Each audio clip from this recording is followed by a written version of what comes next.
वो जब याद आए। Good morning everyone.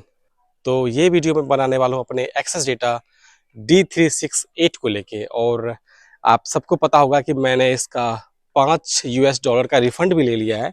और वो रिफंड मैंने क्यों लिया है, क्योंकि मैंने पोस्ट डाला था तो कुछ साथियों ने पूछा था कि इसमें क्या खराबी आ गई। तो आज वही बताने वाला हूँ कि इसमें खराबी क्या आई है और क्या वो खराबी अभी रिजॉल्व हुई है या नहीं हुई है, और मुझे एक्चुअल में कितने पैसे आए इंडियन रुपीज़ में, वो मैं अभी आपको बताने वाला हूँ और इसकी प्रॉब्लम भी दिखाता हूँ। उसके पहले मैं आप लोगों से माफ़ी मांगना चाहूँगा कि कल जो मैंने लाइव सेशन किया था रेडियो जापान की हिंदी सर्विस की ट्यूनिंग को लेकर, कि लाइव आपको दिखाने वाला था अपने फिलिप्स चैंपियन नए वाले पे, क्योंकि ऐसा हो जा रहा है कि बहुत सारे साथियों को फिलिप्स चैंपियन नए वाले पे रेडियो जापान ट्यून करने में काफ़ी परेशानी होती है। और चूंकि वो ट्यूनिंग में डिफ़िकल्टी है थोड़ा सा, इस वजह से दिक्कत होती है।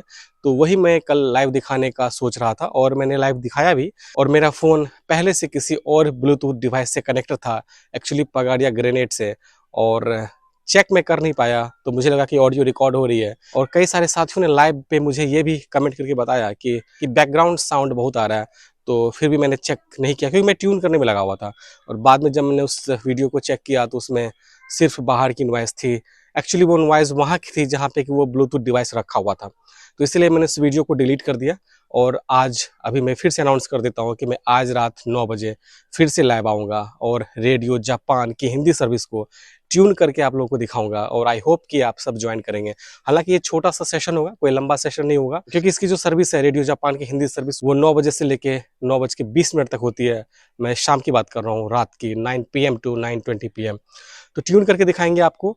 और कोशिश करूंगा अपने फिलिप्स प्रिंस को भी रखने की साथ में। लेकिन प्रॉब्लम ये है कि मैं भी क्लियर कर देता हूँ कि मैंने अपने फिलिप्स प्रिंस का जो स्पीकर है वो मैंने चैंपियन में डाल रखा हुआ है और उसमें अभी मैंने स्पीकर कनेक्ट नहीं किया है। तो इसीलिए हो सकता है कि मैं उसको इंक्लूड ना कर पाऊँ स्लैब सेशन में, और अगले किसी वीडियो में उस पर स्पेशली एक वीडियो बना के ट्यून करके आपको ज़रूर दिखाएंगे। तो चलिए बात करते हैं अपने एक्सेस डेटा D368 के बारे में कि क्या इशू आ गया है इस रेडियो में। तो ये है पगाड़िया का ग्रेनेड, और इसमें देखिए मैंने 32 GB का कार्ड ऑलरेडी इंसर्ट कर रखा हुआ है। इसका परफॉर्मेंस चेक कराते हैं और फिर इसी कार्ड को लगाएंगे अपने इस एक्सेस डेटा के D368 में और फिर दिखाएंगे प्रॉब्लम क्या है। देखिए इसको ऑन कर रहे हैं।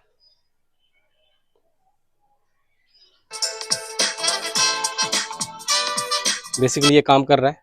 और अभी मैं इसी कार्ड को यहाँ से निकाल लेता हूँ, इसी को मैं इंसर्ट कर रहा हूँ अपने इस एक्सेस डेटा के D368 में। अब देखिएगा सेम कार्ड में डाल रहा हूँ, मैंने कोई कार्ड चेंज नहीं किया है। और अब इसको मैं ऑन कर रहा हूँ, देखिएगा इस पर क्या दिक्कत आ रही है और जो प्रॉब्लम है वो आपको पता चल जाएगा अभी। और ये आवाज़ सुनिए आप,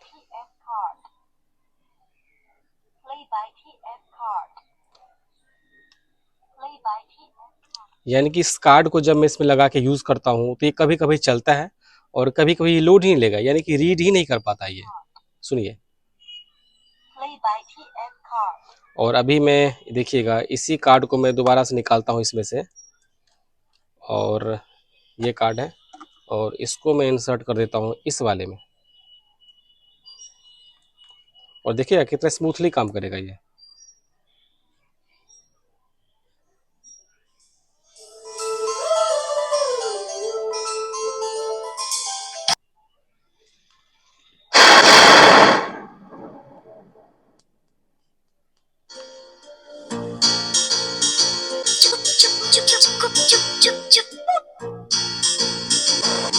दो मिल रहे हैं, दो दिल मिल रहे हैं। तो यही इशू है इस रेडियो के साथ कि कार्ड कभी कभी इसमें रीड कर जाता है और कभी कभी प्ले बाय TF कार्ड बोल के वो ही अनाउंसमेंट होती रहती है कि play by TF card, play by TF card. और इसकी मैंने कंप्लेन करी एक्सेस डेटा के ऑफिशियल वेबसाइट पे। तो क्या बात हुई वो अभी मैं आपको बताता हूँ। आई होप कि आपको ये पता चल गया होगा कि मैंने किस रीजन से इसकी कंप्लेन करी थी। और कंप्लेन में जब मैंने इसकी कंप्लेन करी तो एक्सेस डेटा वालों का कहना ये था कि आप इसको रिपेयर करा लें और रिपेयर करने के बाद जो इसका बिल होता है वो आप हमें सेंड कर दें, तो फिर जो भी इसका कॉस्ट होगा वो मैं आप रिफंड कर दूंगा, एडजस्ट करवा दूंगा।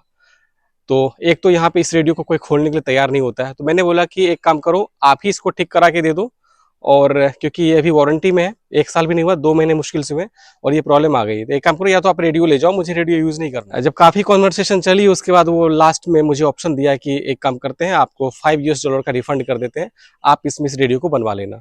तो वो कुछ नहीं, फॉर्मेट करने से ठीक हो जाता है। ये अजीब बात ये है कि सेम मेमोरी कार्ड मेरे पगार या ग्रैंड पे काम कर जाता है अच्छे तरीके से। सेम मेमोरी कार्ड मेरे एक्सेस डेटा की D109 पे भी काम कर जाता है, लेकिन एक्सेस डेटा D368 के साथ इशू आ रहा है। और एक और हमारे भाई हैं जिनका भी अपना यूट्यूब चैनल है, आनंद जी, एनालिटिकल आनंद नाम से उनका चैनल है, उनके पास भी एक्सेस डेटा का D328 था और उसमें भी सेम प्रॉब्लम आई, वो रीड ही नहीं कर पा रहा था। तो एक्सेस डेटा का जो ये D328 है और 368 ये दोनों लगभग सिमिलर है रिसेप्शन में और फंक्शनैलिटी में। D368 में एक ऑप्शन ये है कि इसमें आपको ब्लूटूथ भी है, साथ में जब आप मेमोरी कार्ड से गाने प्ले करते हैं तो आपको एक डिजिटल डिस्प्ले अलग से दिखाई पड़ता है इसमें। और इसमें एक और प्रॉब्लम जो मुझे अच्छी नहीं लगी इस रेडियो की D368 की, वो ये कि अगर आपके मेमोरी कार्ड में 150 गाने हैं और अभी आपका प्ले हो रहा है 50वें नंबर का गाना और आप सुनना चाहते हैं 100वें नंबर के गाने को, तो आप एक एक करके जाना पड़ेगा। तो ये सबसे बड़ी खामी लगी।